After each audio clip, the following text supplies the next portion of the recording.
Welcome to the Nerd Tutorial Podcast, a podcast offering discussions and tutorials on nerdy subjects for people who aren't necessarily nerdy themselves. With you today myself is your nerdy dude George, and with me here today, the maven of bikes, my mom. Hey. It's too cold to bike outside right now, though. It is still a little nippy. I might bike in the afternoon, but yeah, it's a high of cold. 54 today. Yeah, and it's March. Late March.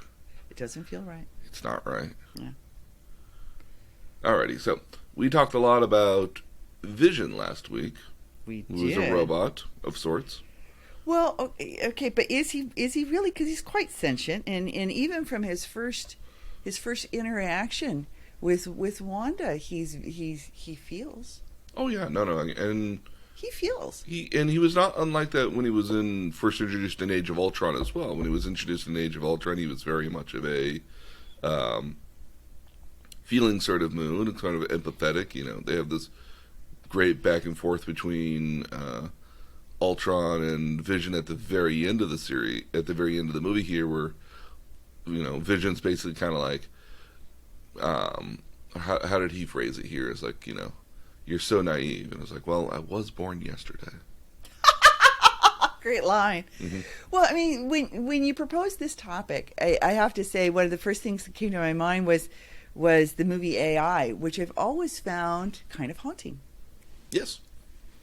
It asks a question that we're going to have to answer probably in your lifetime. Hopefully in my lifetime. Yeah. So we're talking about robots.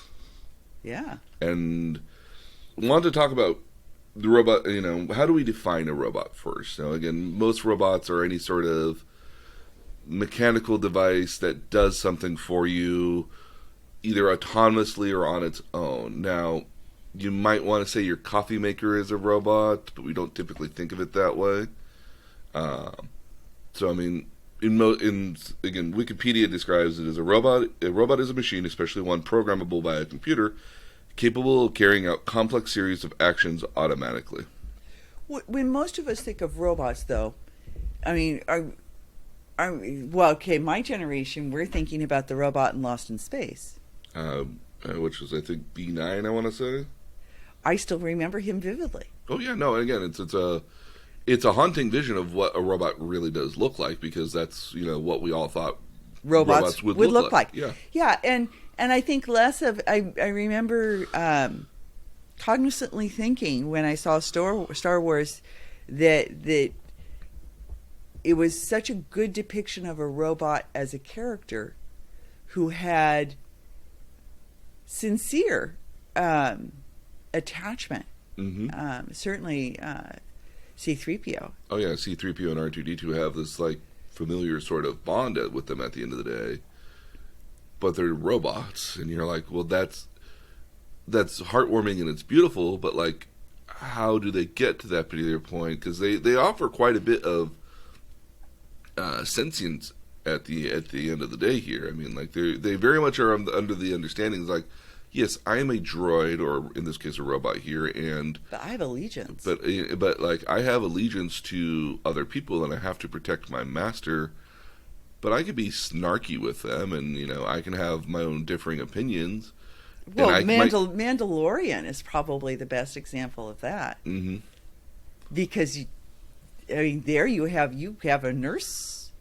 And yeah, you have this basically what was his assassination hunter series droid you know, that again, I always found that design very interesting, because it's basically like a stick with some like rotator arms on it. Yeah, and it's very minimalistic design, which would make sense for a robot.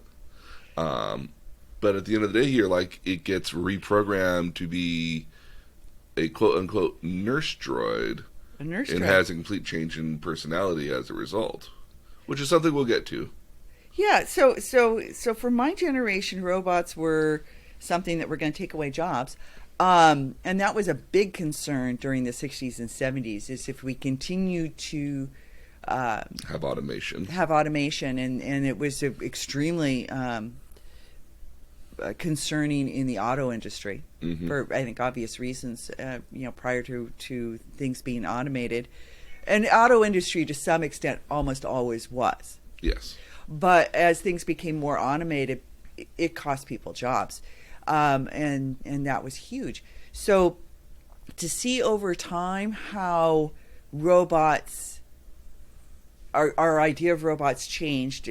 For us, we had Danger Will Robinson from Lost in Space, and that robot had no personality, and even though he was tasked with taking care of people, it wasn't there wasn't any sort of thing there wasn't actually... a feeling relationship. And then see it evolve into Star Wars, which is 10 years later, 10, 15 years, less than 15. So, 10 or so years later, with what that relationship is and how comfortable that relationship is shown to be. And to think about how we projected robots would be. And there you go to Space 2001: Space Odyssey. Exactly. You knew where I was going. And Dave. You got HAL 9000. Yeah. And where we thought we'd be now, and to know that my experience with robots are the ones that we hire to patrol parking lots. They look like phone booths. No, ours actually look like a triangular, almost egg-shaped thing on wheels. Which to me is kind of funny because it's like... And they patrol the parking lots. And when we use where we use them are parking garages, because we've had a tremendous number of smash and grabs through windows. And they occasionally get hit. They take a licking and keep on ticking. They're remarkably robust, and strangely enough, somebody in your brother's dance group works programming them. Cool. Yeah, Zoe Demertzis. She has a master's in electrical engineering, and she programs them. And so it's interesting to me that where we saw ourselves being with robots in the 60s we're nowhere near that. No. And even I can think, going back to Tomorrowland and Disneyland, being introduced to robots at a very young age. True. And thinking to myself here, because again, part of the thing here as well is that a lot of our media was telling us, that like by the time we hit this mythical year of 2010, like all these robots are going to basically be helping us out in all sorts of different ways, so, but obviously that is partly the case. I want to say it's not the version of the future that we were told was going to happen, but it's a lot closer, I think, in some levels here. Well, and robots are different than what we thought they'd be. Dick Tracy had famously a wrist phone. Yes. Okay, we now have wrist phones. Dick Tracy had them back in the 50s. So we were a little late coming on it. Even Get Smart had a shoe phone. But the thing is, my phone knows what I want to order at Starbucks. I can just literally tell Siri, is this part of your discussion here? He's looking at notes. Oh, no, I was... No, keep going. Okay, so my phone can tell me what I'm going to order at Starbucks, and I can just tell it, hey, Siri... please place this order. I can, in our house, as you know, we are Googled up, and the door tells me that when certain people are here and they have nicknames. All the family members have nicknames. What is my nickname?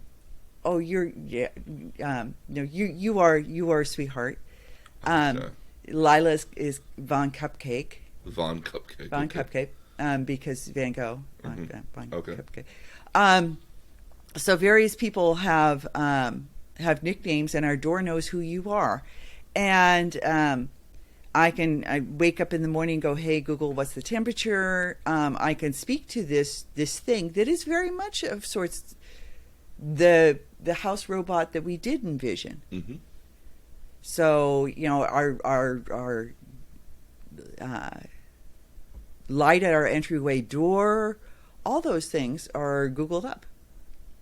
And for my generation here again, like I think from a very young age I fell in love with Star Trek. Yeah. Like and again, like those little pads that they have walking around with them, they're basically like notepads with little screens on them that they do everything on. Right. We have that. I have that literally with that same format. Oh, that's font. cute. That's well done. So this is the LCAR's operating system for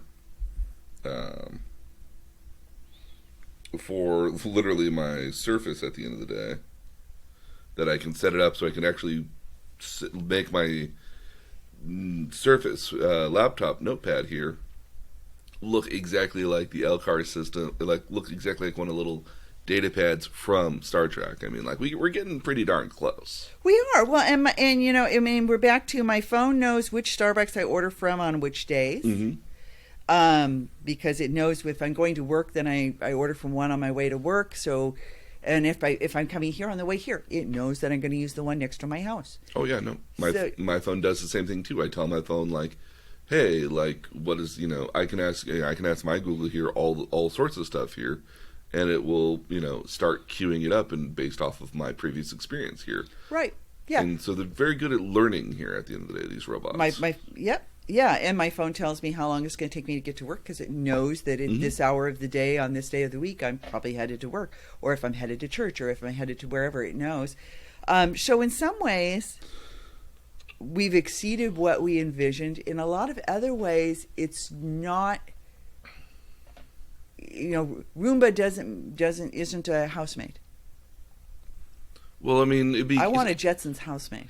I really do want Rosie at the end of the day. Yeah. I'm very curious. I've heard of people trying to make prop Rosies as well, which I think is absolutely hilarious. That is cute. I think it would be very funny. But no, yeah. Again, I mean, like, I wonder though if your Roomba really was going to be talking to you at the end of the day. Like, is it trying to tell you like this area is a lot dirtier than it was last week? Well, I feel sorry for Roomba because it cut a lot of fabric and it eats a lot of it. And it ends up with a lot of threads. Yeah.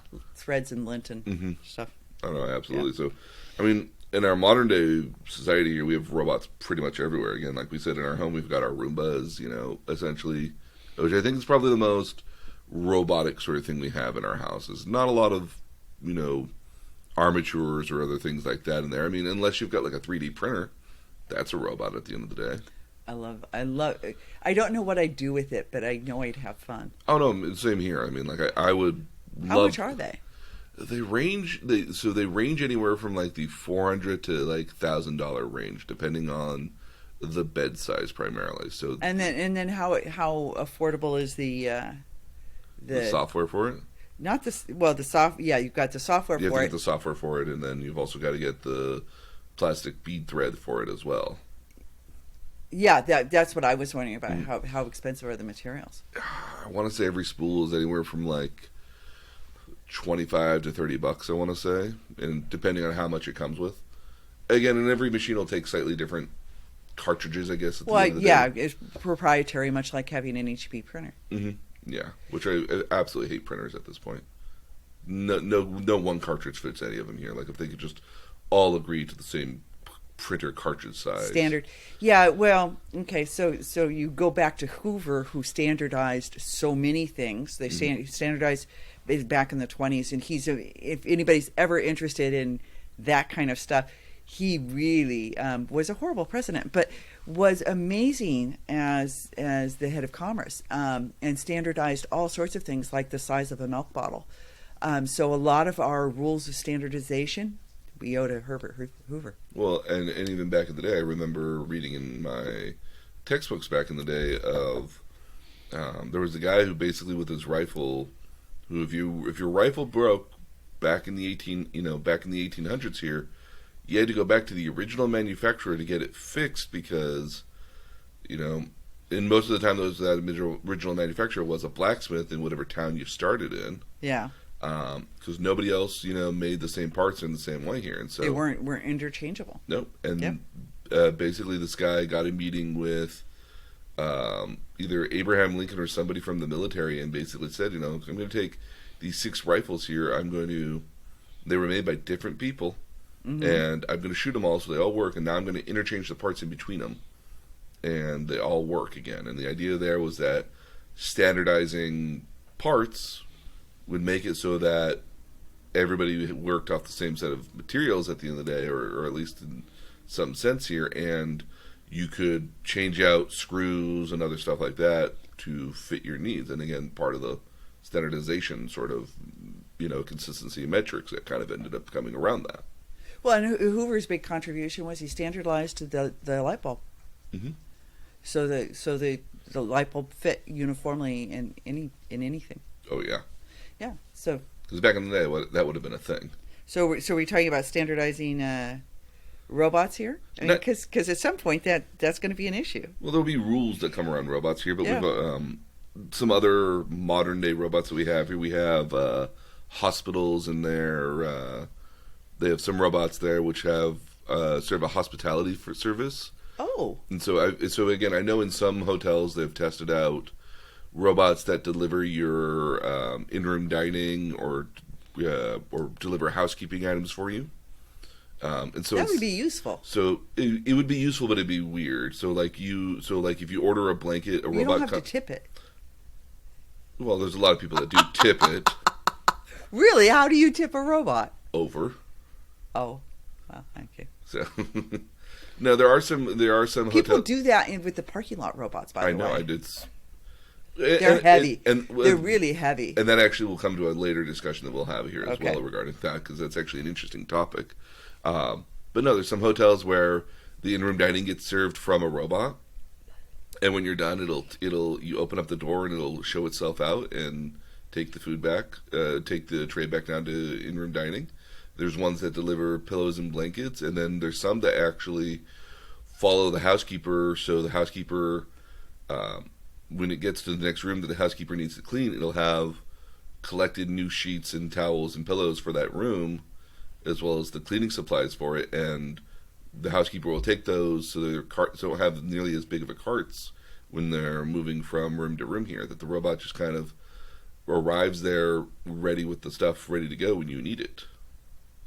Okay, so we are getting to the point where robots are not taking jobs, but they're assisting in jobs. They're assisting in jobs. Mm-hmm. Yeah, that's a good way to put it. Yeah, and then besides that, in hospitals, you've got some surgery-based robots here as well, which can be far more minimally invasive because they don't have to, you don't need an entire hand to root around in there. You just need like a little itty bitty. You're talking about laparoscopic? Yes.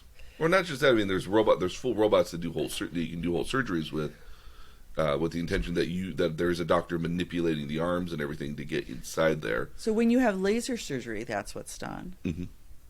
You do cyber knives and things like that. Yeah. So and again, I mean, there's a lot of stuff.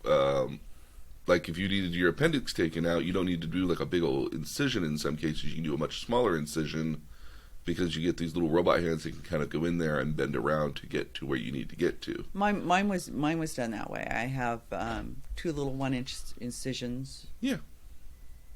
And that's how they took out my appendix. Mm-hmm. Yeah. And again, they're getting more interesting. You've got food service industry where there's literally I think what we would consider 2 different models. There is one that actually is like cleaning the plates and stuff. Uh-huh. There's an actual like robot that actually goes through the process of cleaning dishware and plates and everything like that.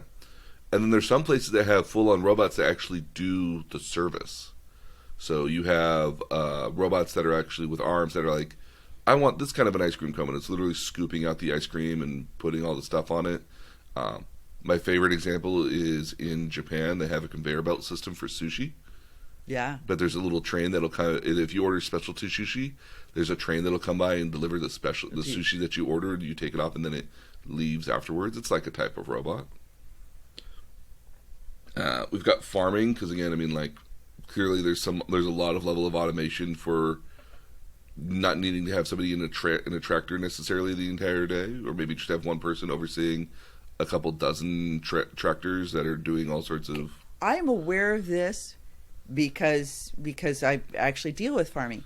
And if you look at newer equipment, it can be set up on a specific what we call spud ditch depth Mm-hmm. or width, so that you can harvest.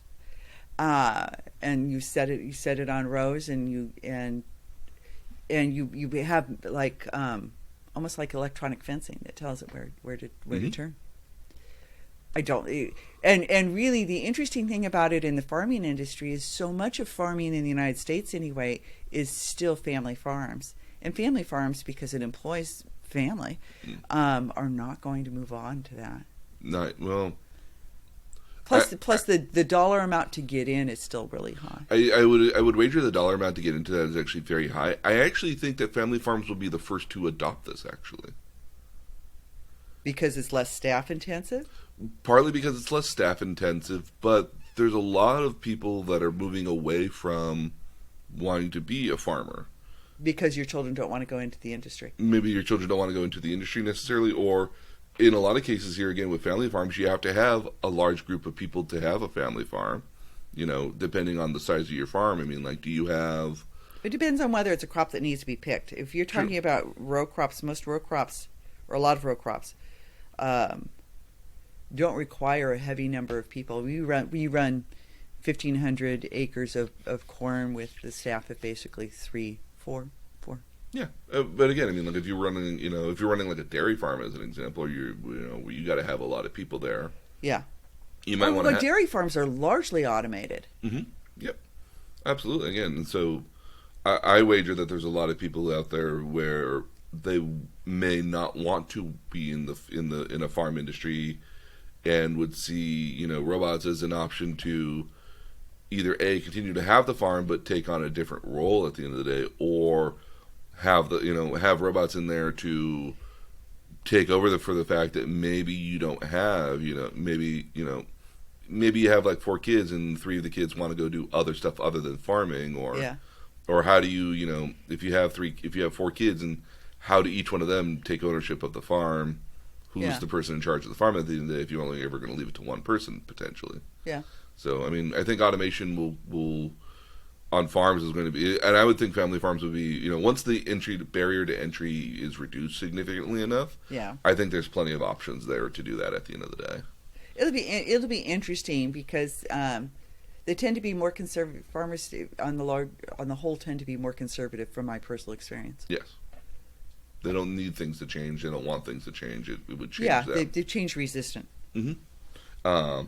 Obviously, we've got warehouses and factories. Now, obviously, we've talked about automation in car factories. But again, I mean, from my South American rainforest warehouses, not just in our fulfillment centers, because they've got robots in there that will help put together orders and then go send it over to the packing people to literally put it together. Yeah.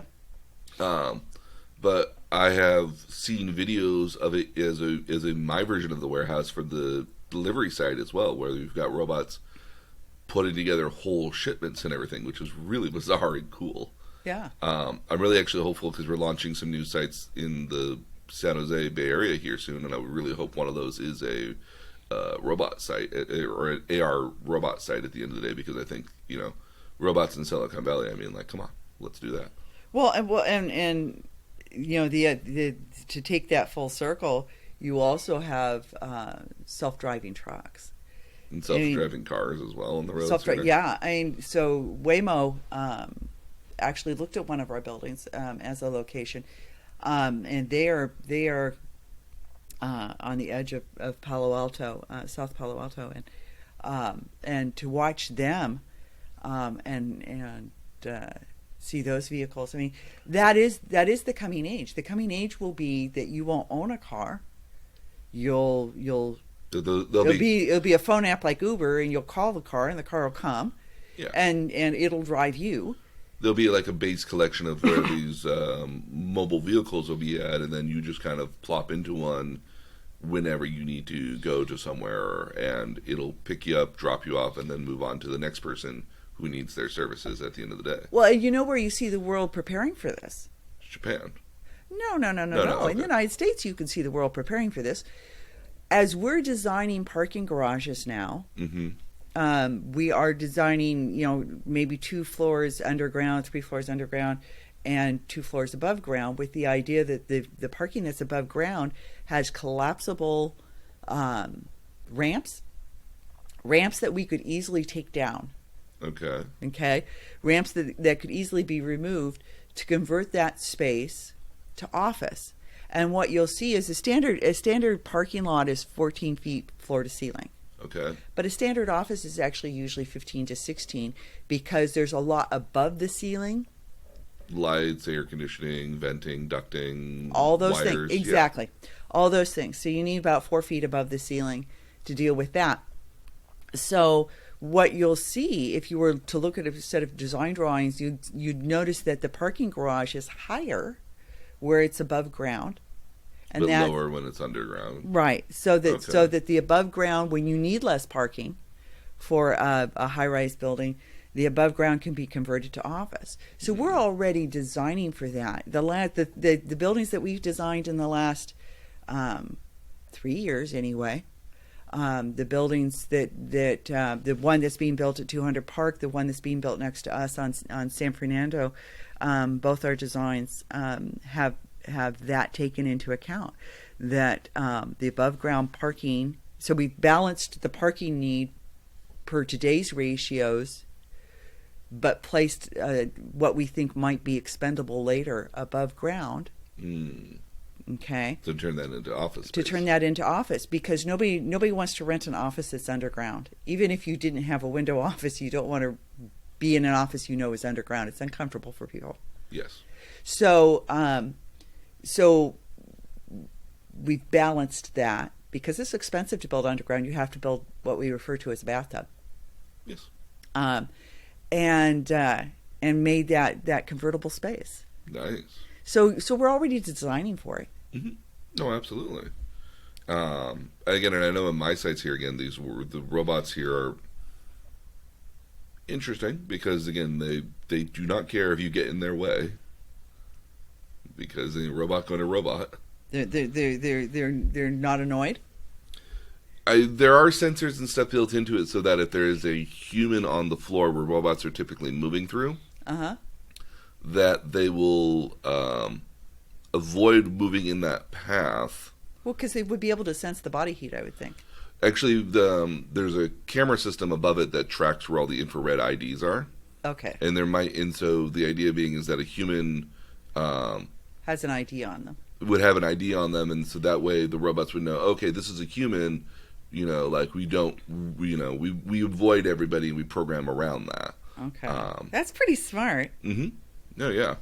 And then I think obviously the other one that we get a lot of here, when we could think of robots here, is also the military, which is an interesting aspect at the end of the day for the military. Again, you have not just like drones that fly overhead and take out, insurgencies and other things at the end of the day, but you have bomb disposable robots, going into places where, there's a lot of people who carry around these little rover robots that you just throw through windows because you can kind of go in and you can maneuver around inside of a room there and kind of give you the layout, or at least give you the understanding of there's threats here, here, and here inside the room here. And it's very much intended to just be like chuck it into through a window and into a building here to be able to look through it, and somebody else just kind of maneuvers it switch style through that labyrinth to figure out of a building to say like there are threats here, here, here, and somewhere on the corner. And again, when it comes to the military aspect here, there's a lot of people that are concerned about that because there is a growing concern about does the military hardware make us more prone to being aggressive because we know nobody's we know there's not loss of life involved. Yeah, or well, not so much not a loss of life involved, but that there is it's not us in the harm's way at the end of the day. So we're far more likely to make so we're far more likely to make more rash decisions, I think, because again, I mean, like, it's not like we're in the way of all, versus like if you were physically there, you might be a little bit more cautious because you wouldn't want to, um, you know, put yourself into harm's way. So more risk taking, I guess, is the better question. And there's also again a question of efficacy at the end of the day here as well. I mean, like, you know, how, you know, are you more likely to be more ruthless if you know you're not the one there doing the work? You know, like, you know, does being removed from it at the end of the day make you, you know, less sympathetic for what's going on, or less? Because again, I mean, like, if you're viewing everything from a camera lens at the end of the day, you don't have the full 360 scope of what's happening. You have a very narrow vision at the end of the day. And if you only have a very narrow window of vision to see what's going on, do you fully understand the full picture when you go to execute or do something at the end of the day? Because you don't see, you know, and again, I'm thinking in a very close quarter sort of thing, but even from a drone perspective here, I mean, like, are you more likely to do something versus if you know people are in the building or not quite so readily, if you would, on foot maybe? Well, and that's always, you know, that's always an interesting question. I mean, it's the same question regarding a lot of technologies. When you get to like weaponry, Mm-hmm. I think it's always a question of, yes, you have this new weapon, but what moral gateways does it Either impede on or Yeah. hinder in that particular case. Yeah, having the more powerful weapon. I mean, you go all the way back to the Civil War with the Gatling gun. Mm-hmm. Having the more powerful weapon makes war deadlier. Does it, you know, do you justify, much like Truman, do you justify doing something that kills a huge number of people with the idea that in the end it actually saves more lives by reducing the length of the war? Yes. So you end it. I mean, And that's the detergent element of it here. I mean, that's kind of where our nukes fall into in that particular point, with the idea being here that we have nukes. If you do something to us, we'll nuke you right back. You know, so they're deterrents, but I mean, like, they're mutual deterrents. Yeah. Yeah. You know, I mean, I think it's always true that technology opens up a sort of Pandora's box, because without, I mean, you have all sorts of gene technologies now. I mean, there's a whole conversation in bioethics, because you have all these gene technologies now that open up the ability to have designer babies. And while they might eliminate certain defects or certain diseases, mm-hmm. who will be able to afford them? Who will they be made available to? Well, who do you afford them to, and then how far do you go in manipulating somebody? I mean, do you give a person 6 fingers so they can play the piano or musical instruments a lot, you know, easier, or? That's an interesting one. I've never considered that. So I look at it from, does it mean that people who are educated and have the financial ability to educate their children turn around and I was going to use buy, and that's the wrong word, procreate manipulated genes that provide exceptional children? Do you make children that are less likely to, you know, to accumulate fat, you know, from diabetes? Do you eliminate heart problems? Do you eliminate?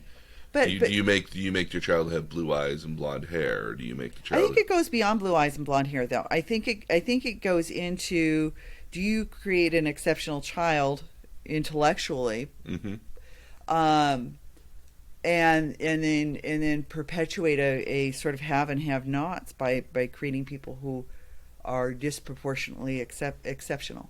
So, to both of those arguments here, the first one where I get the idea of the 6 fingers from is from a movie called Gattaca. Yeah. Which is great for me because my alma mater, Cal Poly Pomona, is the physical setting for the apartments. There you go. So there's that. So and then you have a connection. So there's that there, and then so again, I mean, the idea of, you know, in the story of Gattaca, the lead hero here of Ethan Hunt actually is a baby who's not not modified, whereas his brother is modified, and the parents dote on the younger son more than they do on the older son, and as a result, the older son is kind of, pushed to the side because it's like, well, you guys, You're not special. you're not special, or rather, like, we didn't decide to do you special, and as a result, like, you're not as good as other people. And it literally is the point of Ethan Hunt trying to go through the world of these, like, he can't get other jobs because he's not special at the end of the day, so he doesn't have whatever genes that allow him. Yeah. Basically, it's a form of racism at that point. Like, you're not well endowed, so you can't be a part of this world. Yeah, so I think there are ethical questions we're going to have to deal with, and even once we've dealt with them, there'll always be a black market. Yes. That goes around it. And I think that's true of AI as well. I mean, who is it available to now? I have Google in my home, but there are people who can't afford it. There are interesting questions being asked simply by the pandemic because there are kids who don't have access to internet. Mm-hmm. Famously, there are a number of fast food restaurants in the Midwest who have created children that are just kind of hanging out by their buildings because they don't have and internet. Some of back them at have home. Invited them in and allowed them and become sort of classrooms. Homework rooms, where it's one kid per table. That's how they're socially distanced, and their seating area has been allowed to be used for internet learning. And so we're already seeing a very real enactment of haves and have-nots with technology. Absolutely. Now, to your second point there, as far as a black market or these exceptional people, potentially wanting to rise up against us because they are exceptional and they realize that we are not exceptional. I'm exceptional. I like to think I'm close to exceptional. I point you into the direction of Star Trek, actually. Oh, okay. So in Star Trek, do you remember Star Trek II by any chance? Khan. Yes. Okay. Yeah. So Khan in and of himself is interesting because there is a reference that at some point in the 21st century, human beings experimented with gene manipulation. Yeah. And experimented with themselves as far as making themselves smarter, faster, and better people at the end of the day. Which created what they called the genetic wars. The outcome eventually was that you could not use genetics to modify human beings at the end of the day. You had to leave them alone at the end of the day. And that all these people, including Khan, a number of other people, were actually frozen, as kind of a crime to be put in prison as a crime at the end of the day here. They were just frozen and, pushed off to a portion of the galaxy so that way they wouldn't be able to interact with ours. So that way... They weren't procreating more exceptional, or... No, so much as that, like, they couldn't interfere with our corner of the galaxy anymore. Okay. So that way there wouldn't be this sort of, like you release, you release a set of deer into a new wildlife preserve so that way they don't cannibalize another preserve at all. Yeah. So, Khan actually is unfortunately one of those individuals that does get unfrozen at the end of the day and fully does believe that his race is the superior race and is trying to take everything over. Yeah. We see that you even see this in later series of episodes in Deep Space Nine. The character of Bashir, who is this brilliant doctor, this good-looking, very handsome, almost perfect in everything doctor.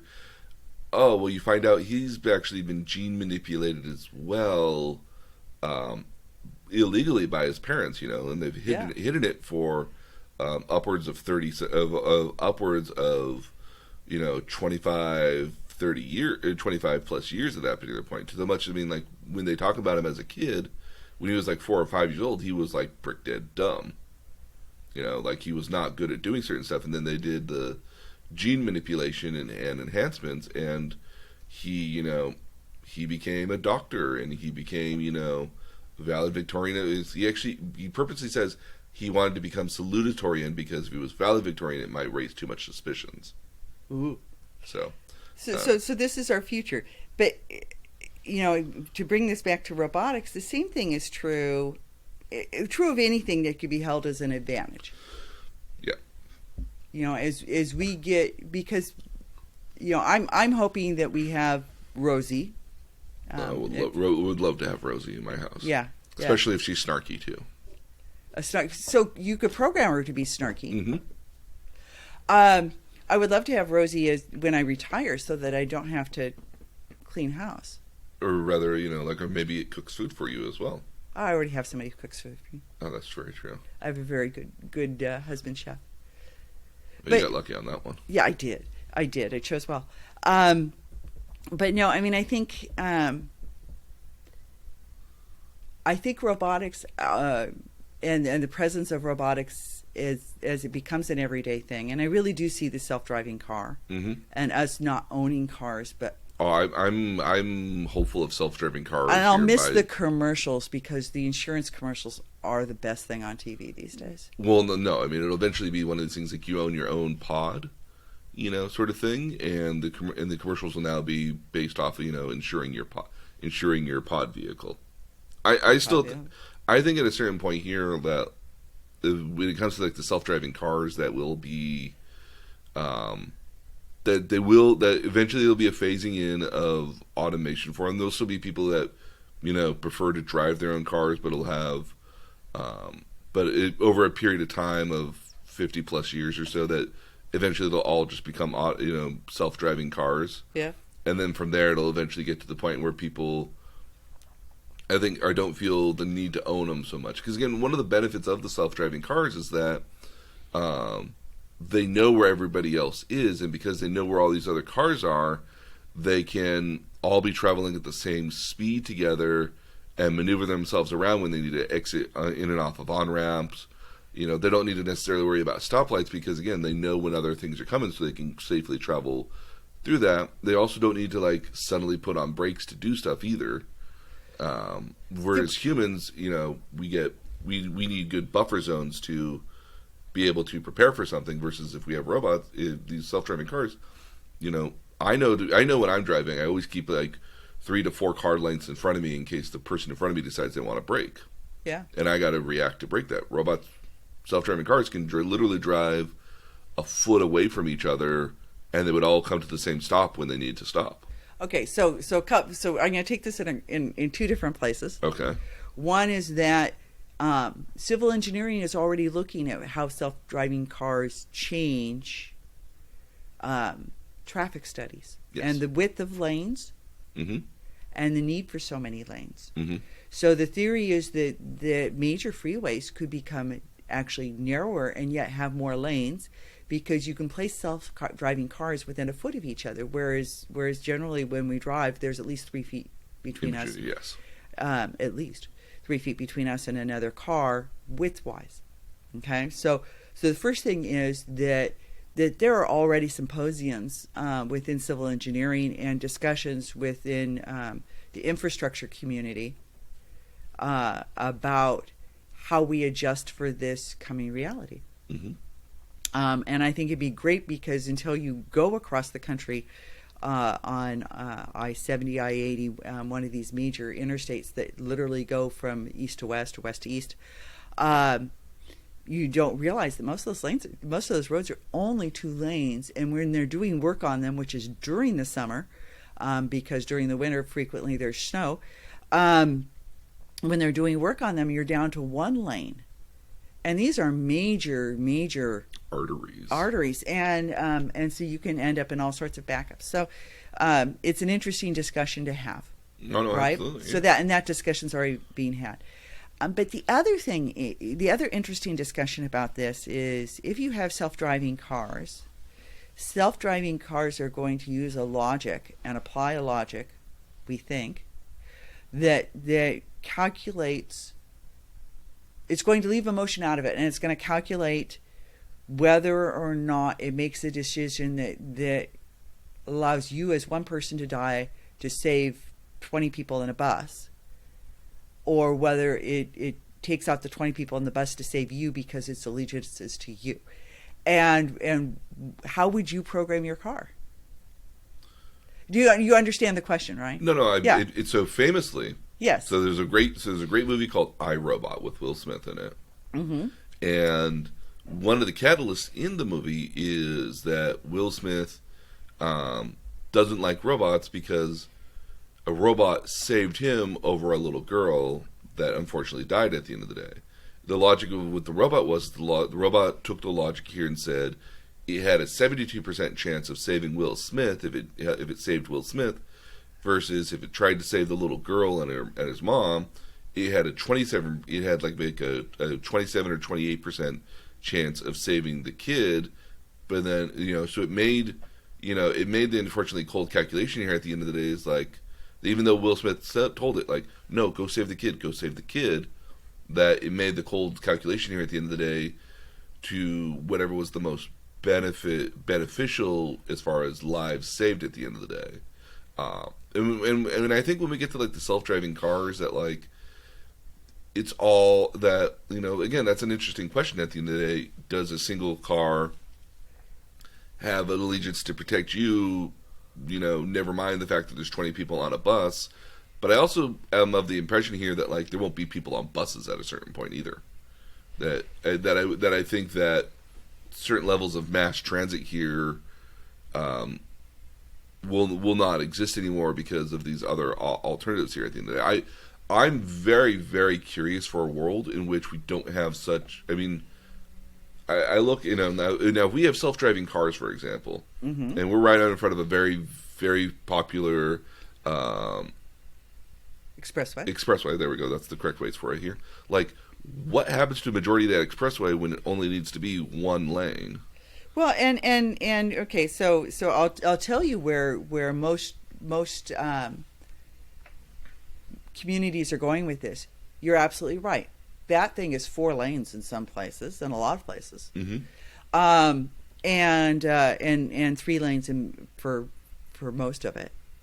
And the discussion is really those become green spaces, that they become community walkways, that they become Parking lot, or become playgrounds, forests, park courses, trails, those sorts of things. Although you'll have them right next to busy roadways.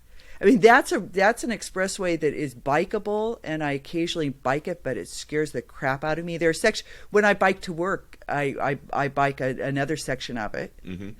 That has very narrow shoulders, and I really do feel at risk, but it's the only way for me to get from A to B for a section that I go on. Mm-hmm. So right now, in terms of it being friendly it doesn't even have sidewalks on much of it. No. Yeah. No. So Sidewalks optional. And I've biked on it before in some of the paths for it too, and I'm just like, every single time I've bicycled on it, I've been scared shitless because, again, the cars are driving 60, 70 miles an hour in some cases. Yes. Yeah. Those reckless assholes. Yeah. So for that reason, it is bikes are allowed on it, but it's frightening. And so when it does need fewer lanes, the discussion in most communities is that you'll make, especially major areas like that, where you have a lot of land that's going to be recovered, Mm-hmm. but it's going to be a fairly narrow strip. It's going to be 2 lanes. You're going to turn it into green space, I guess. You're going to turn it into green space. Or maybe you turn it into some with, sort of... with bike paths and... Or maybe there's like a shopping sort of center along the road there, potentially. I think at some point Amazon and the epidemic have proved to us that we don't need walk-in shopping centers. And that was a question you had posed to me earlier, that, like, once we, at a certain point here, do people go back into shops? And I think that there will be a novelty at the end of the day of going back into shops, but I think it'll be more of a novelty rather than, like, I'm still trying on swimsuits. Well, I think it is. I think certain, buy them online. Well, I mean, at a certain point here as well, do you keep trying on swimsuits that other people have worn? They have crotch liners. Women's do. I don't know. It's an interesting question. I think there will be stores that are still necessary to have it there, but it will not surprise me if there's more virtual storefronts at the end of the day that you get. You know that Amazon has a feature where you can, when it comes to their clothing line and stuff, it's called wardrobe, and you can actually get the piece of wardrobe for 5-7 days to try it on, and then if you like it, you can actually you can buy it at that particular point, or return it back because you say, oh, well, this didn't fit me. Okay, or I didn't like it. So one of the potential uses for the space along reduced roadways is also kiosks, so that you're not having things delivered to your doorstep. Porch pirates are famous now. Oh yeah, no, that's a huge thing for us at the South American rainforest. Yeah, so you have delivery stations for a block, and you have the kiosk with the number and the keypad, which is occasionally what I do. If I have something more expensive delivered by Amazon, I'm having it delivered to my Safeway store, the kiosk out in front. Oh no, yeah. When I have stuff that I need to, when I have more expensive stuff that I get sent to me, I'll typically either pick it up at the warehouse, because the warehouses now have hubs at them in a lot of cases. You can pick it up from there, or I'll have it dropped off at one of the local. Again, when I worked at the hotel, the easiest thing in the world was to just send everything to the hub that was just like a block away from where I park, 2 blocks away from the hotel. And so I could literally go there and pick it up from there and know I had, whatever expensive thing I had in there, in hand, and take it back to my apartment. I mean, famously, again, so when I got the HTC Vive here, it's a $600-$700 kit at the end of the day. And rather than have it delivered to my door when I was deeply afraid somebody might, grab it here, because I famously had a version. I had one time where I had a huge box for Christmas that admittedly had some stuffed toys in it and stuff for other people, but buried inside of there was my 2 terabyte solid state hard drive. Yeah. Which cost some money back. In 3 years ago. Yeah. And when I got home, the box was slightly cracked open. Some of the packaging had been ripped open, and I was like, "Well, never again are we doing this." So. Well, and I famously had ordered gift cards for a program I do for foster children at Christmas, and I had in yay Target. I'll tell this story just because yay Target.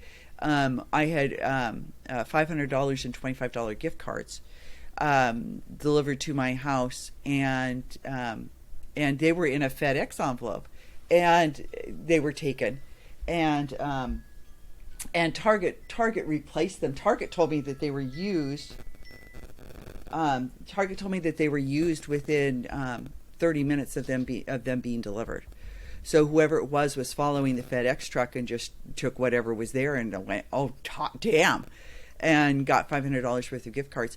And Target replaced them. When Target understood what they were being used for, they verified with the court-appointed social advocates that I was involved in that program, and they replaced them. Yeah. And that's good on Target. And that's good on Target. And I went down and picked them up at the local store.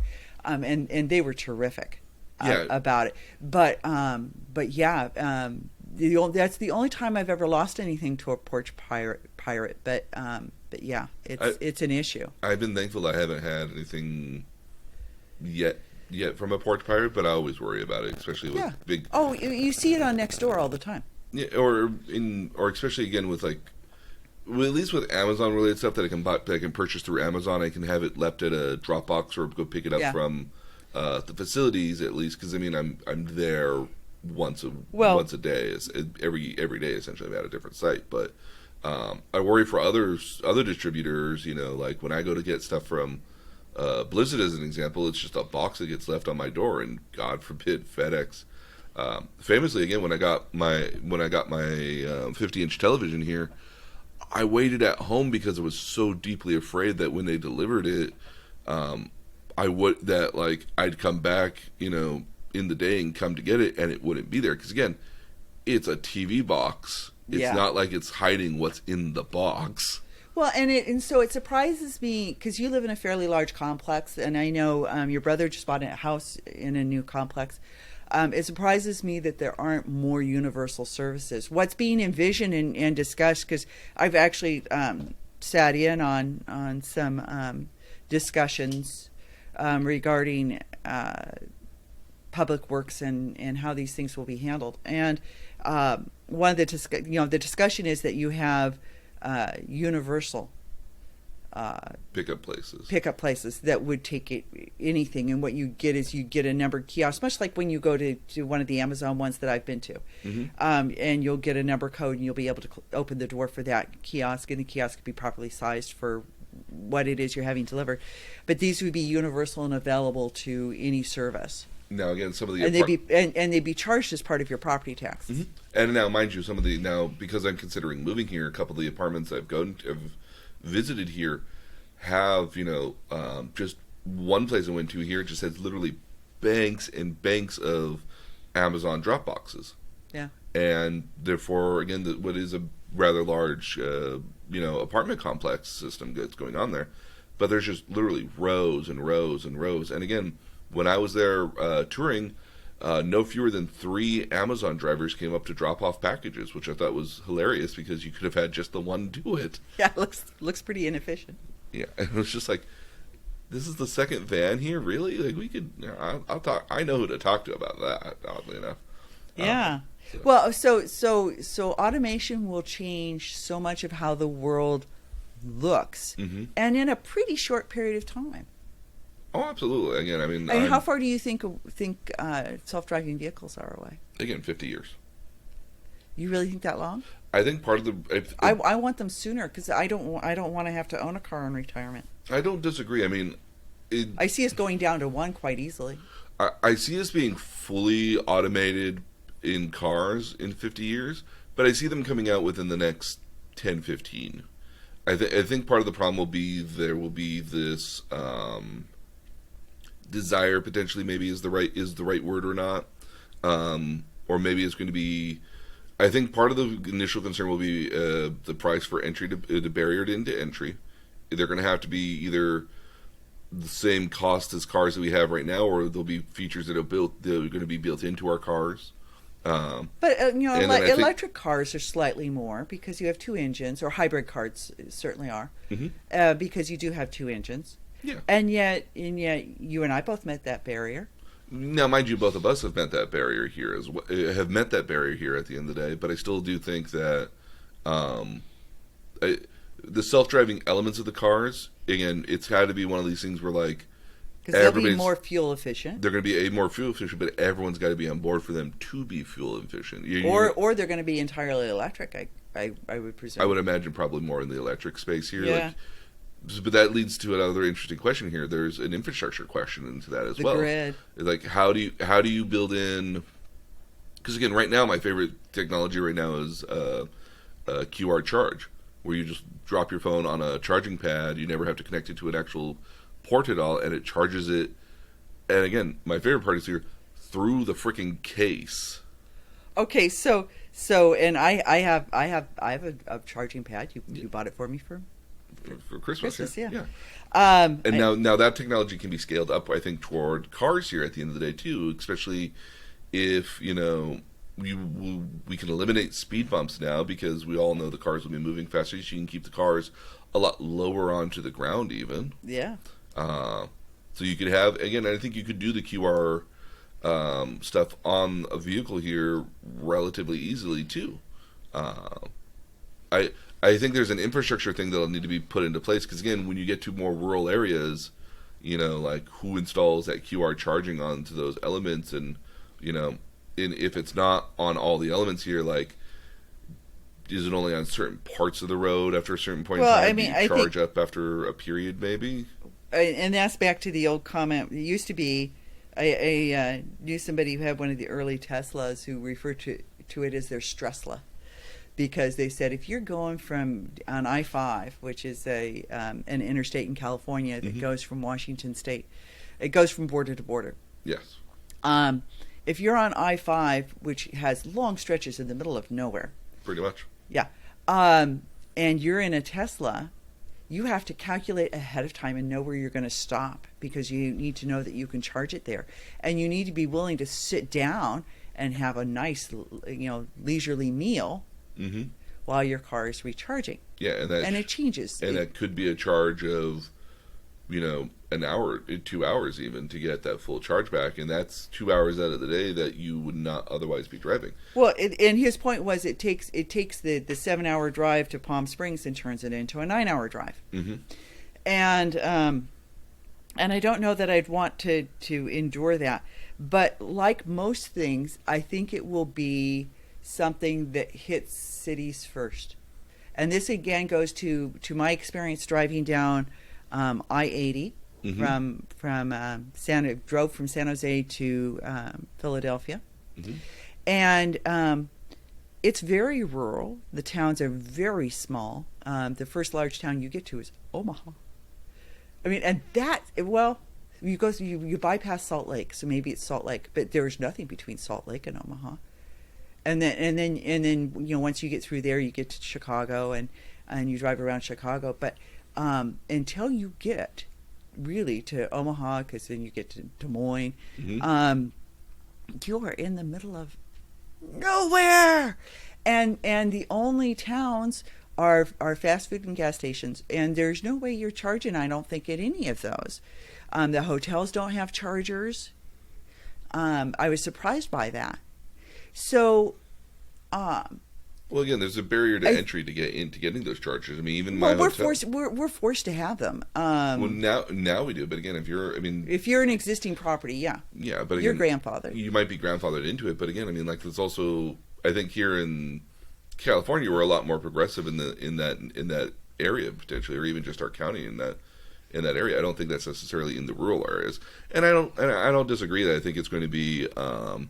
It's going to be urban. It's going to be primarily urban to start with, and I think it'll eventually will trickle outward into the more rural areas over time. Yeah. But famously, there's a guy I follow on YouTube called the 8-Bit Guy who reviews, refurbishes and restores old 8-bit computers from the 70s and 80s and early 90s. So old ATs? Well, IBM AT was huge. Casios, Pets. What was the Tandy thing? They did. He has some Tandys there as well.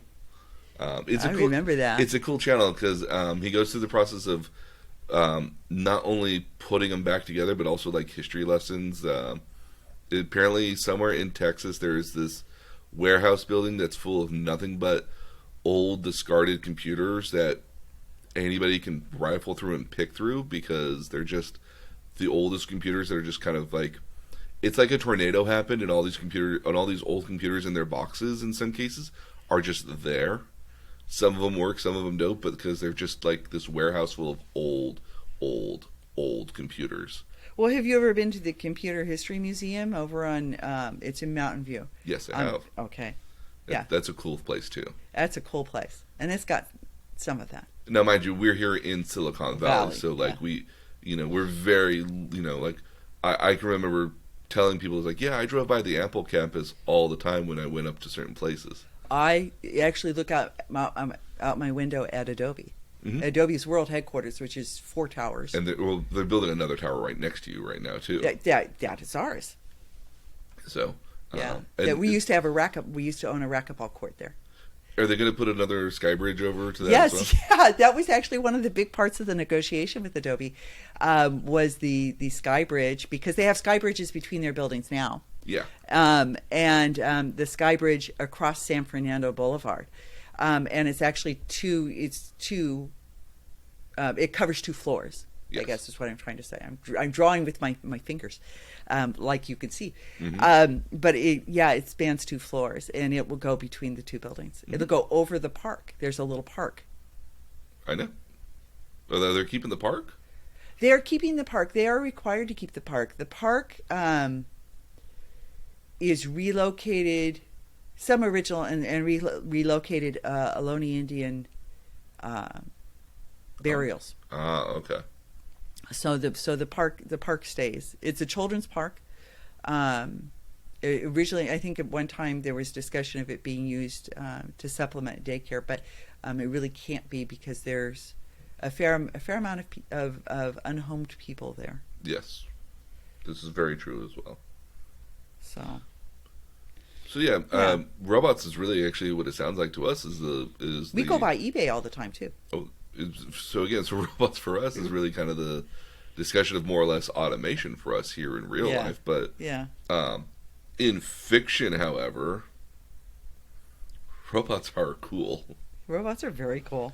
Now again, when we have robots, they're almost entirely in science fiction. Get them occasionally instead of like Renaissance-y or fantasy affair, but not commonly at all. Or if you do, they're powered by like steam or some sort of mechanical element here at the end of the day. So you don't get primarily in science fiction and less so in fantasy and steampunk. Wild West seemed, I think, had a yeah with the one with Will Smith. Yeah, like that was a movie. Had a steampunk. Had just giant steampunk giant robot spider. Yeah. Yeah. Again, they can appear in steampunk, but they're not typical. But I think they probably appear more steampunkish sort of stuff in a lot more as of recent. Less robots and more robotic elements. Like again, famously, Full Metal Alchemist. Mm-hmm. His entire right arm is robotic. At the end of the day, automail. But it's less of a computer guiding and more of a human guiding it at the end of the day. Yeah. So, but we think of robots as basically kind of on their own in most cases when it comes to sci-fi.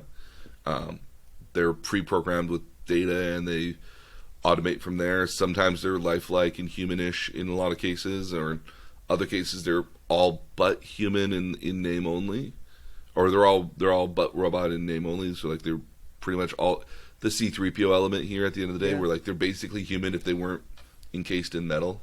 Yeah. And famously again, you have Data from Star Trek, which again, if his skin was a little bit more flesh tone and his eyes were more humanish looking, you'd be hard pressed to realize that this is a robot outside of his mannerisms. And you have the questions raised by 7 of 9. Which one at least? Oh, okay. So at what point are you human and at what point are you machine? True. Yes. There's one of my favorite stories is Ghost in the Shell because Ghost in the Shell is this future world where cyberization, which is the art of replacing your human body parts with machine parts at the end of the day, has become such a big deal that people encase their entire brains, or even have elements of their brains cyberized and encased in cybernetics at the end of the day. So you might have a person's brain encased in a cybernetic shell that you can like literally plug into another body if necessary. So your spirit goes on. Well, and that's part of the question here at the end of the day too, is that literally the Ghost in the Shell is this notion of, do you have a spirit at the end of the day if you are purely a robotic cybernetic sort of individual here? Are you actually a free flowing conscious, or are you a it has all your traits, but is it really you? Yeah. And again, and that's part of the question here. They ask themselves, do I have what they call a ghost at the end of the day? Because again, it's the ghost in the shell. Yeah. And a lot of the interesting concept. Yeah, and so a lot of their and while the story is primarily was a manga that was basically diverges into a couple different major arcs. Famously, the most popular version that we know of it is the early 2000s Ghost in the Shell, what they called the Standalone Complex, which was a series of events in the Ghost in the Shell universe. But a lot of their just like ancillary sort of side talk is a lot of philosophy on robots. And even there's a series of robots that are called the Tachikomas, which is these which are these big blue tankish sort of creatures that are like spiders at the end of the day, who have these long drawn out conversations on their own humanity at the end of the day. It's like, are we real or are we not real? Because I know what you did and you know what I did, and but we're all slightly individualized as well. And do we have ghosts at the end of the day because we are top-down AI at the end of the day? But are we real? Or are we not real? Then again, those are questions that come up all the time. So much as that at a certain point in the events here, they purposely kick out a guy who's actually a flesh and born human out of the group, because they know that what was going to happen was going to cause, was a lot of destruction, and that if he was in the middle of it, he could get killed because he's not cyberized as the rest of them. Versus them, if they get hurt, they can kind of replace their body parts or move on to another body here relatively easily, and be able to move around as necessary. Well, I think one of the most interesting discussions I ever saw on this, and I think it's interesting that science fiction is already grappling with some of the questions that this will ask us. Because we can foresee some of the dangers that we have here. But the episode where Data decides he'd like to have a child. And he goes about building himself a child. Yeah. And because he'd like to have the fulfillment of that experience.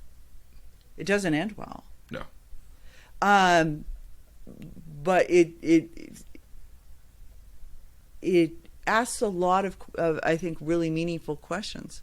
Yeah, and again, a lot of the stories here in robots. Now, there's a couple like major robotic kind of protagonists here. We've got to remember that there's a lot of robots that are not necessarily sentient life forms at the end of the day, and recognize that either they recognize they're not sentient life forms, or don't care that they aren't recognized life forms. So you have, like I said before, you have robots but fundamentally humans at the end of the day. Again, these are I think your C-3POs at the end of the day, or the one I like to think of as the Bicentennial Man with Robin Williams, where again, it developed, it's a robot that it originally was just designed to be a servant, but literally develops into a human, eventually becomes like a human at the end of the day, save for being a robot in name only. And then you also have what we would consider your top-down AIs, and these are, again, I think more closer to a C-3PO, where it's an AI that recognizes that it's a robot, but still does stuff for other people. I think you have your mixture of both human and machines, where these are machines that have learned humanist aspects to them at the end of the day. I think an example of that is the Terminator.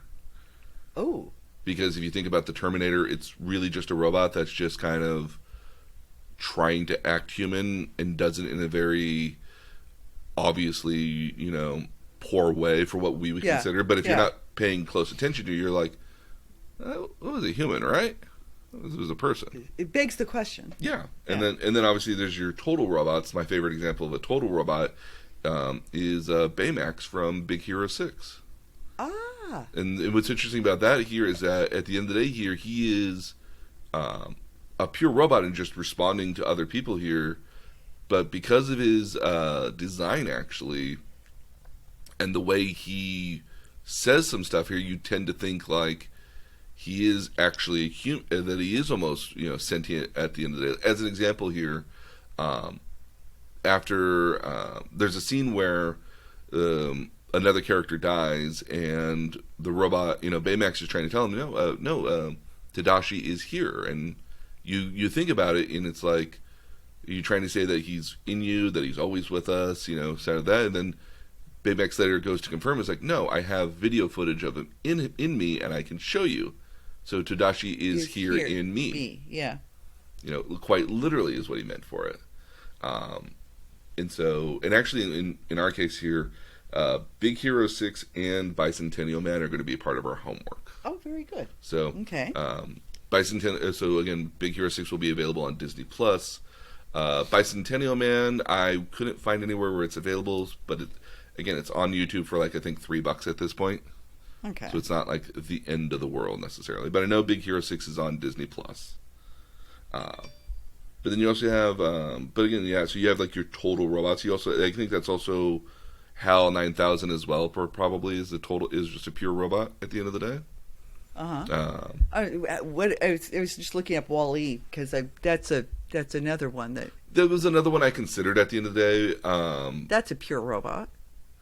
I think you probably get. I think it's more. I think you get closer to like a top tier AI.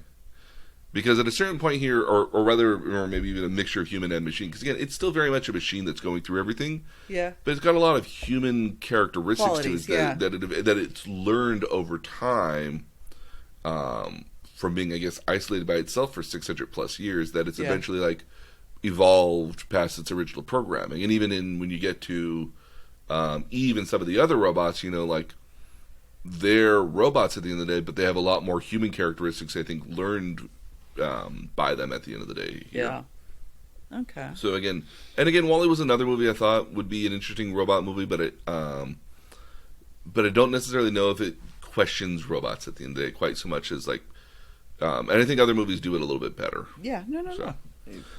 Both are good choices. So one of the things we do have to talk about, we've talked about it a little bit before, but we kind of got to talk about when it comes to robots, especially in fiction, because you have robots that don't look like robots. Because if you go to R2-D2, that's a trash can with wheels. Yeah. And then you get to the Terminator, and that's Arnold Schwarzenegger at the end of the day, who is a human playing a robot at the end of the day. And where do we draw the line at the end of the day from what looks cool and what isn't cool? And there was I forget what the guy's name is. I know his first name is Mori Miyamori or something like that. I'll have it in my notes here for next time. But he liked to build robots, and as a result of making his robots, he wanted to make when he made his initial robots, everyone liked them because they looked like robots. But eventually, he started making more human-looking robots, and people were terrified of those. People were revolting of those. They didn't like that. But then after a certain point, he kept making his robots and perfecting it, and getting to be more sophisticated, and people started liking him again. And the way this is kind of shown is kind of like by an inverse bell curve at the end of the day. So if you have an X and Y axis here, where your X axis is realism and your Y axis is likability here, you start off with something that's not very human that actually has a high likability to it, and then that curves downward until it actually goes under the X axis into being disliked, because it's becoming too realistic. And then after a certain point, the line actually keeps going back up, positive for liking it above the X axis again. And as it gets more and more realistic, actually, we start to like it again. And he dubbed this phenomenon, or this theory, the Uncanny Valley. So run me through this again. Okay, so I totally get that there's a point where it becomes a little creepy. Yes.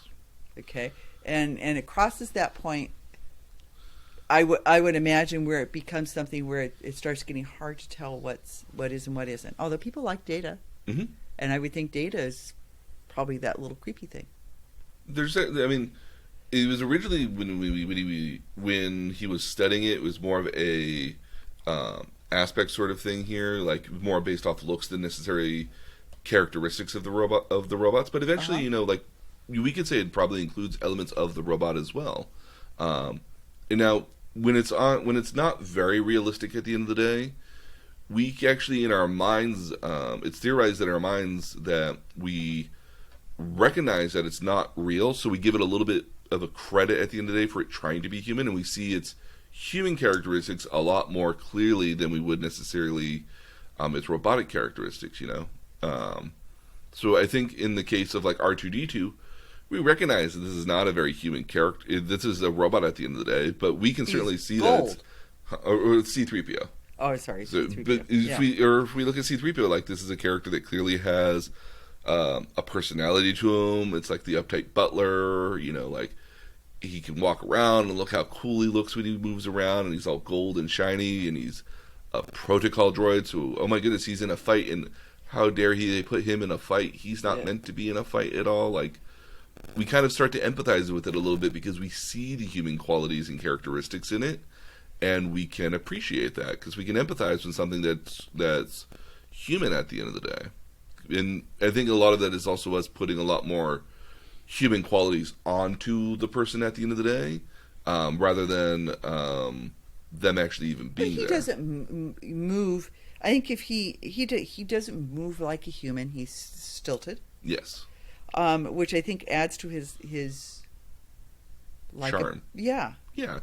Now, mind you, if he had started moving a lot more human-like at the end of the day, that might be a little bit more weirder potentially.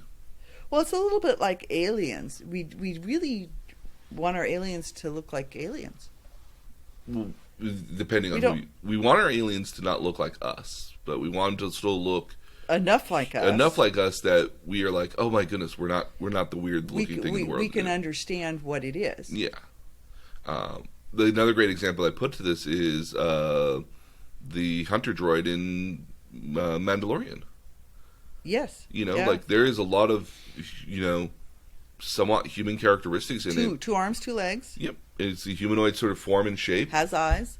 But not in the same configuration necessarily. It's way too thin. The arms are too, stickish at the end of the day. Yeah, it doesn't move in a human-like way. No, even when it shoots, again, I love that scene when it shoots. Yeah. It's not normal, but we see a lot of the human characteristics of it, especially when it's when it's talking to the Mandalorian, it's this cold and logical sort of thing, but no, I see Spock there. I recognize Spock. That's very true because Mandalorian is able to negotiate with it. Mm-hmm.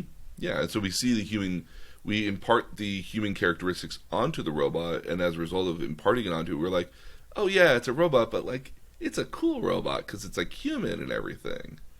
And so that's the first part of the curve in which we're not necessarily very realistic, but that we're still, but we still have very high likability. It's also why I like the movie Robots at the end of the day, which is a horrible CGI movie. Even though it does have Robin Williams in it, it's still a horrible CGI movie. But all the robots in there look really kind of humanish at the end of the day because they have all the same form of a human, but you can clearly see where the eyes are, where nose and mouths are, and you can clearly see how they're robots at the end of the day. And you can clearly see that they're acting like robots or humans in everything but the fact that they're robots at the end of the day. Yeah. But they're all very likable looking robots at the end of the day too. But then you get to the point where it starts getting too realistic. And so these are, I think, some of the very early versions of now this is not necessarily everyone's cup of tea here that I'll say this here. The Hall of Presidents at Disneyland, those things are very uncanny. They're creepy. Yeah. Even wax figures at the end of the day are kind of creepy because and there's a reason for that. Is that we as humans know what other humans look like. We know what should be and when it's not there, and we can easily recognize when something doesn't look right. Right. Now instinctively, yeah, and almost I think it's a fight or flight sort of instance here where we recognize when something doesn't look right because we have experienced that in the past of it not looking right. When I know when I see when I see what, as an example here, we'll go back to the wax sculptures because I think that's there. I know what a human looks like, and I know what that person looks like as an example that the wax sculpture is trying to be.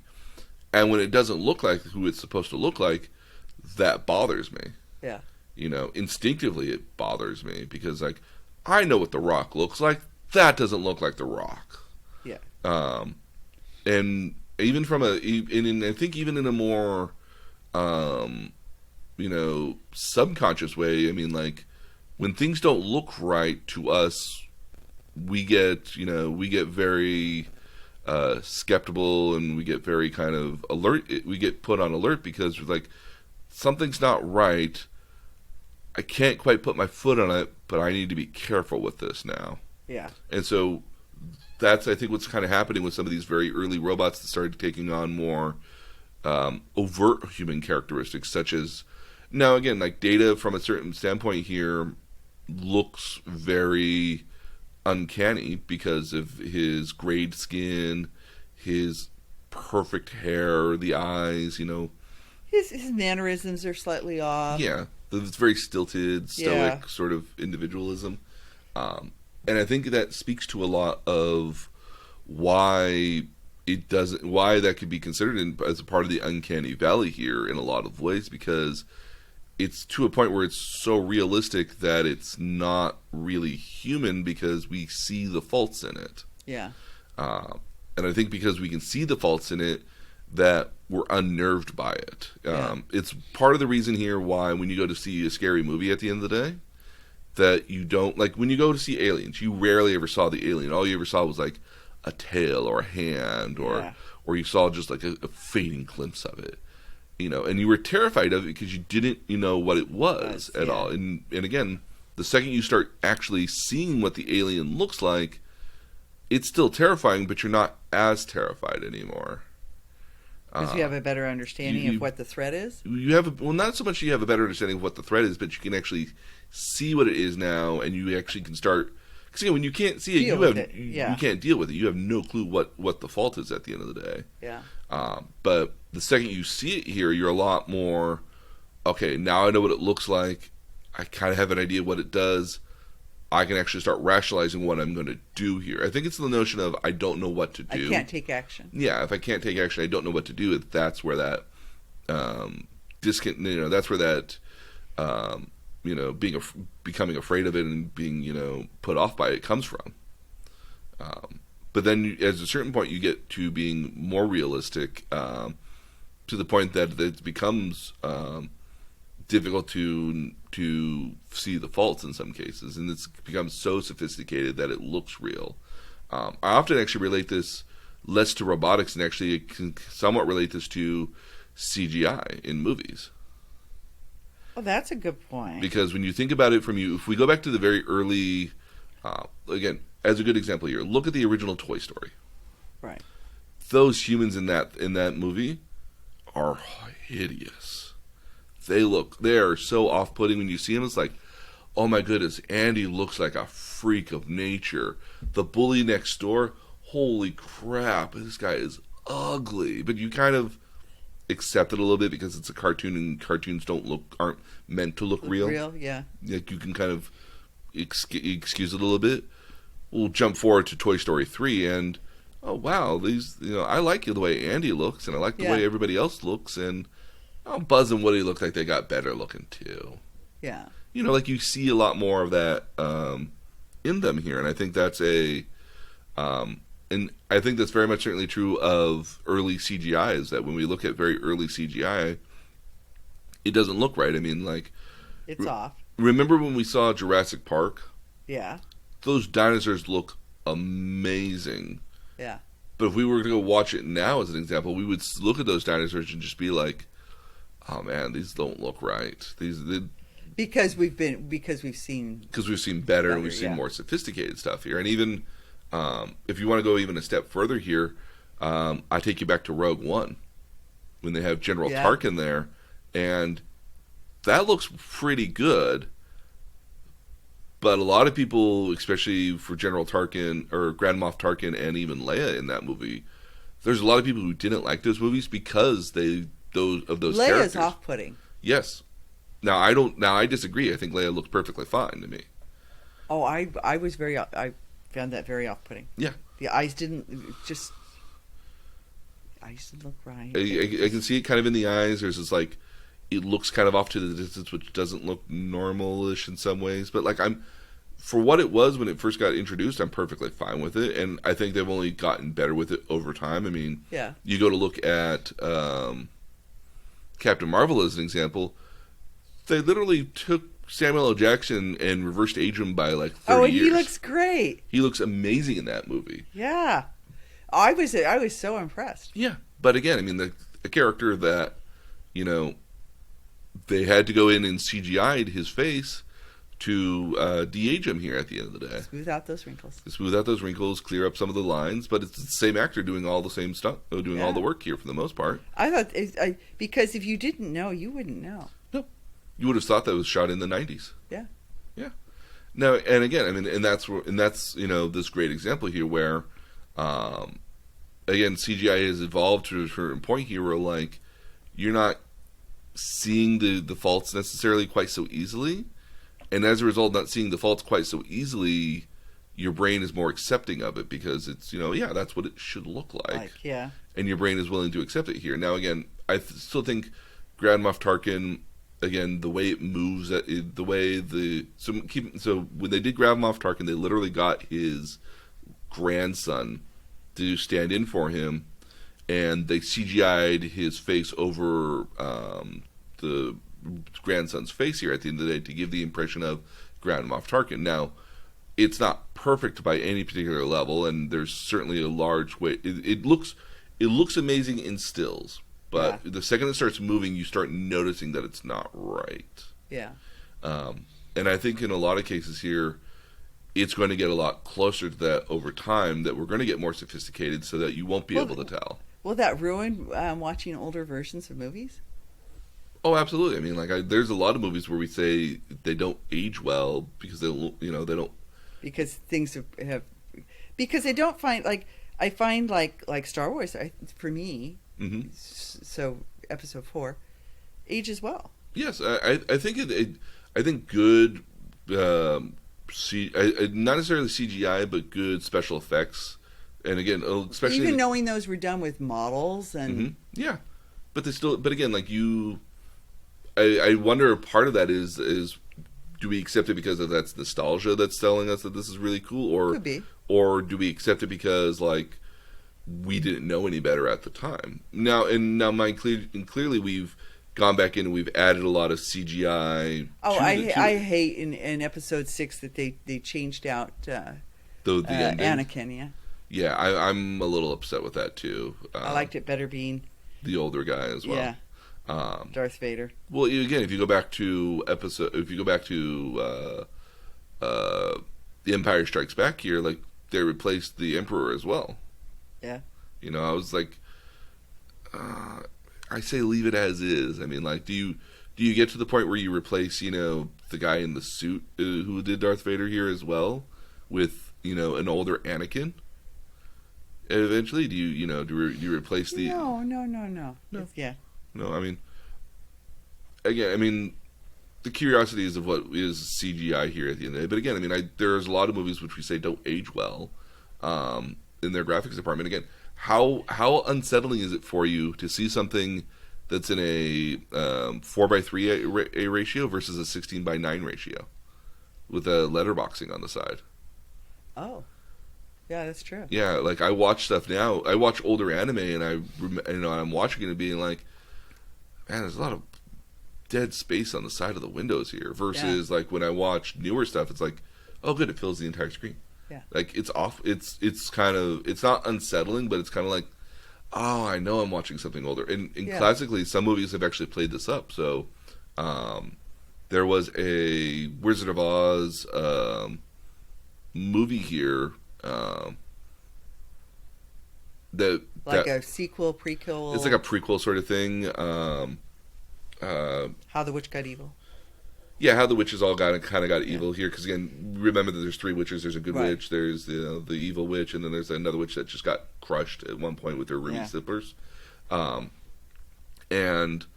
when it starts off in this 4:3 this box shaped aspect. It is 4:3 aspect. And as they transition to the world of Oz, the screen actually stretches out and becomes the full 16:9 aspect. So you actually get this much wider field of view here at the end. So they've used it much like some movies will film in black and white to sort of...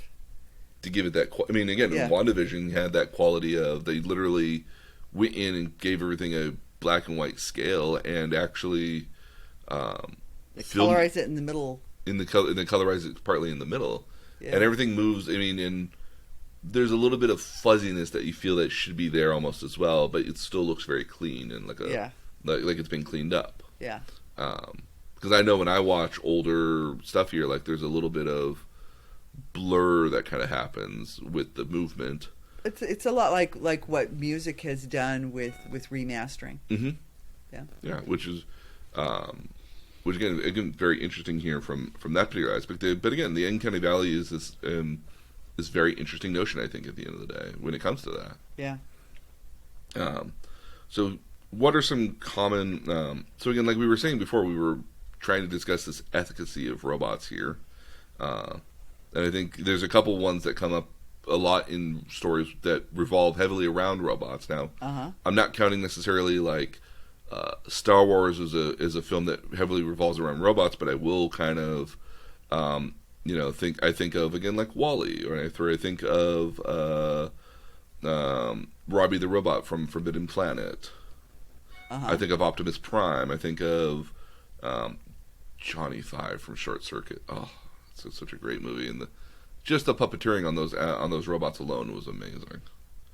I think of things like this here, and these stories that heavily do revolve around robots, in some cases here, and I think that the questions you were asking beforehand are very interesting. Again, there's a lot of stories that talk about robot AI versus sentience. Yeah. At what point are robots humans at the end of the day versus not being human, or at what point do they become human that we respect them? And there's an interesting sort of weird aspect to all of this here that rarely gets discussed, and it's that when you look at robots from a certain perspective here, it's an issue with coding of how we are coding these robots. What I mean by coding is what are we portraying onto these robots that are qualities that they are missing, and what do we see those in other people? So again, like, what do we consider sentience at the end of the day? Is that that you care about certain types of people, or that you have certain mannerisms, or you have certain ideals even, or do you have enough ideals at the end of the day that warrant you to not be a tool or a robot anymore? Do you have morality?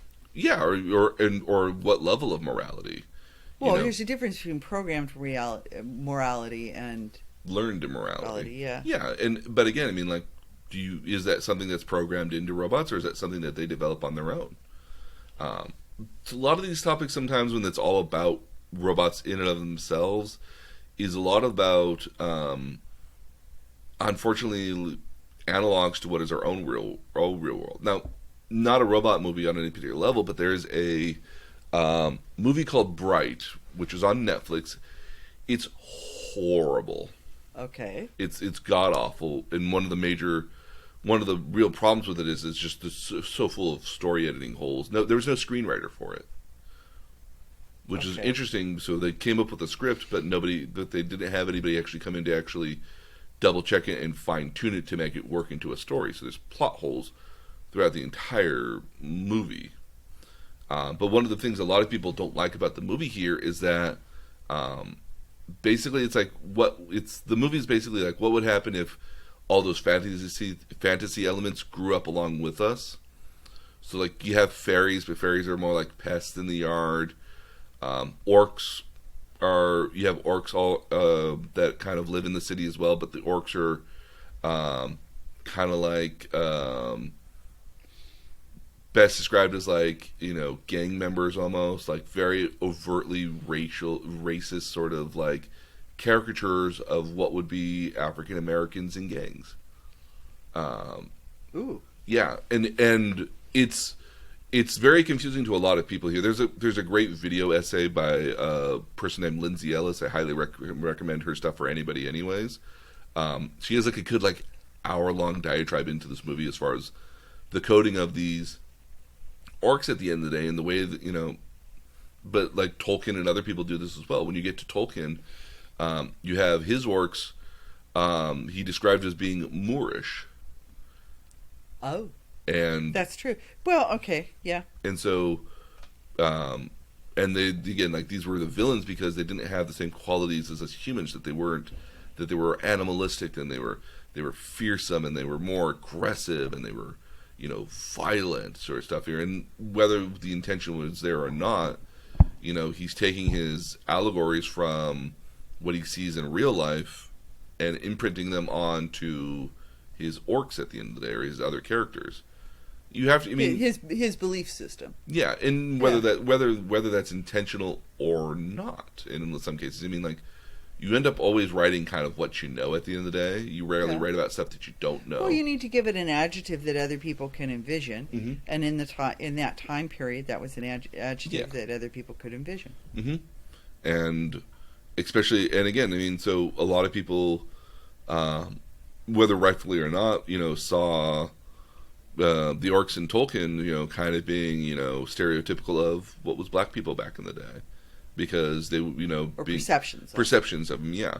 And very much the same thing happened in Bright here as well, where a lot of the depictions of the orcs as being bad guys just because they did something negatively in the past in that universe here, that they are somehow still being held accountable for all of that, regardless of whether that's the truth or not. And nobody really knows what the truth is because it's 1,000 years ago.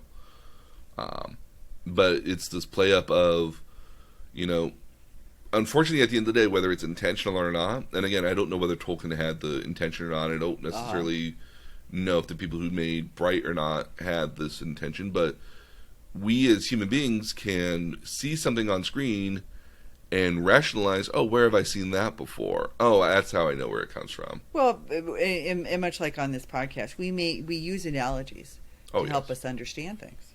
Mm-hmm. Yeah, because again, there's going to be... you're going to try to find something that you can... that fits into the mold that you've had preconceived beforehand. And so robots in a lot of cases, when it comes to that, is what qualities of being a human are they lacking, but how are these robots similar to other people that we know? And a lot of the analysis to robots ends up being, unfortunately, black people in slavery. Because there's a lot of robots that are... Because, again, there's a lot of elements of robots that are just like, these are tools. You only use them... these are tools at the end of the day. You don't necessarily treat them as humans because they're not humans. So you can be abusive toward them. You can be, you can have a lot of... I think that's one of the ethical questions we'll end up facing is we treat these like cars? Mm-hmm. Do we treat them like cars, and... Because I know some people who treat their cars very nicely, and there's other people who treat their cars very poorly. At the end of the day, do we, are they so expensive that we have to take care of them at a certain point? If they're so expensive, and you don't care whether protect your asset. Do you really care if this gets damaged at the end of the day or not? It's like having your oil changed. Mm-hmm. So some people change their oil right on time every time, and other people wait and abuse their cars. And I think. To me, the most common trope in a robot movie mm-hmm.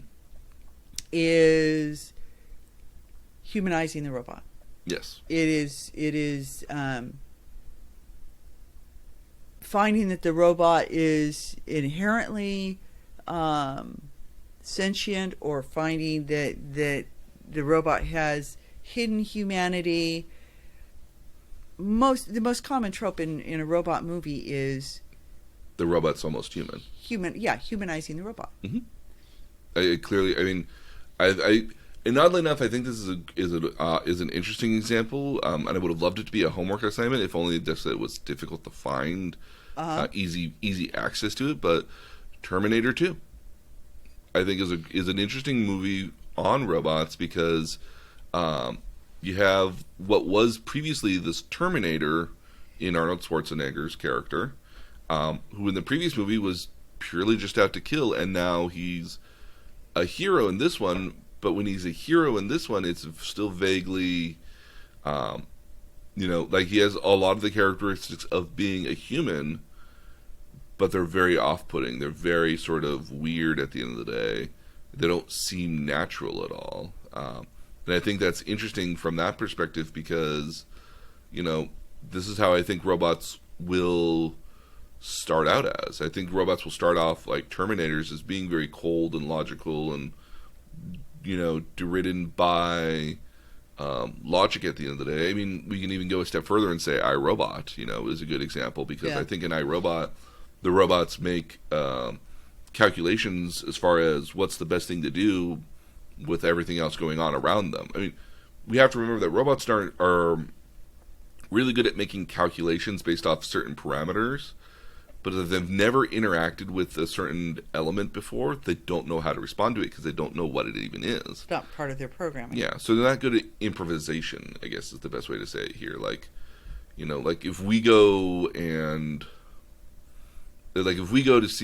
a concert and we see people dancing, we're going to eventually fit our dancing to match what's there, versus a robot's going to go back into its logic banks and figure out what's the closest thing to this and do that instead. So you might have what is classical music playing in the background, and the robot might think, oh, this is a waltz, versus everyone else is like, no, this is just like something else. Because a robot can't improvise the logic at the end of the day. It has to actually have it programmed into it. Yeah, it's interesting because I think we feel a need to humanize robots because it makes them feel safer for us.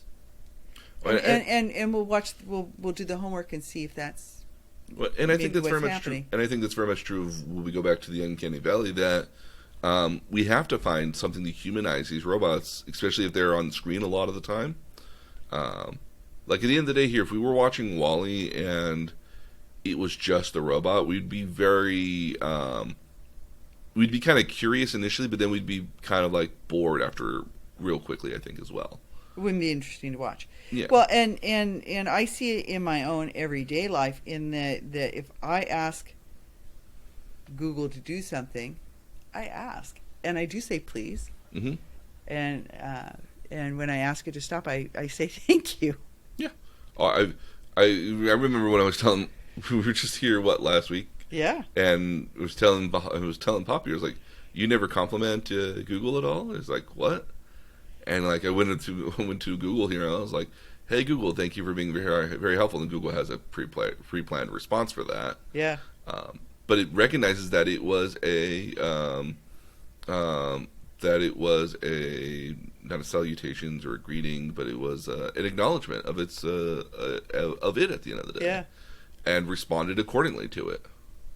I just think and I don't want to untrain myself to be polite just because it's a machine, because I'm afraid it would untrain me to be polite when it's a human being.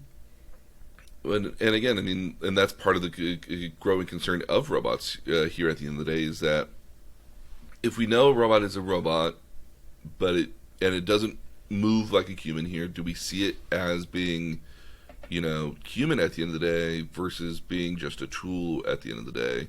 There will be some people that are just going to use their tools and not care whether they're human or not at the end of the day. I mean, I think because we've grown around a lot of sci-fi at the end of the day, that we will want to have our robots be more human at the end of the day. And I think at a certain point here that we will, because we're going to have our humans being more, or we'll have our robots, being more, that we've become a culture to robots, that we're going to treat them a lot nicer initially because we've had that more experience with them. But I worry as we get to later generations, 2 or 3 generations skipped from having all this robot media and all this sci-fi stuff in there, that will they see robots as just tools or not, versus where we've seen them more like, parts of the house. I know. But okay, so it begs the question, and we can talk about this next time, but it begs the question, at what point is it not just a machine like my coffee maker? Mm-hmm. I have a personal relationship with my coffee maker. I use it several times a day, but I never thank it. Nope. Don't talk to it.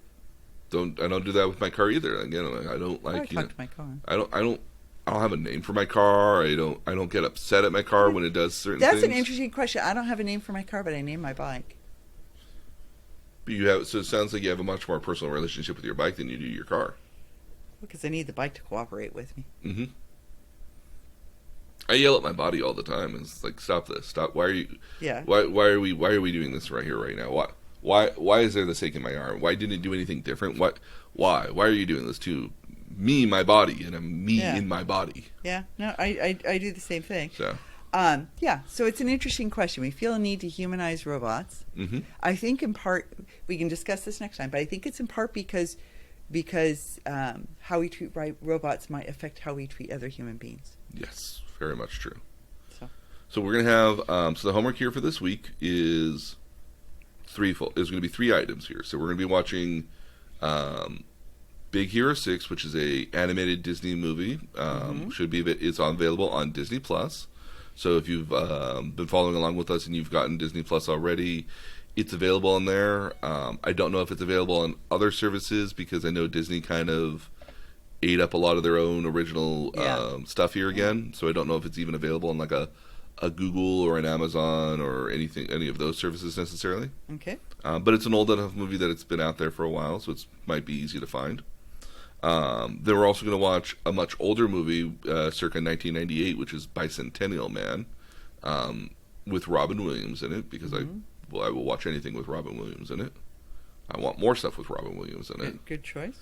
And then there's a cool little Lego project that I found that's only about like $33. Okay. And that should be coming in the Amazon here for us within a couple days. Oh, wonderful. So I will provide that to you as well.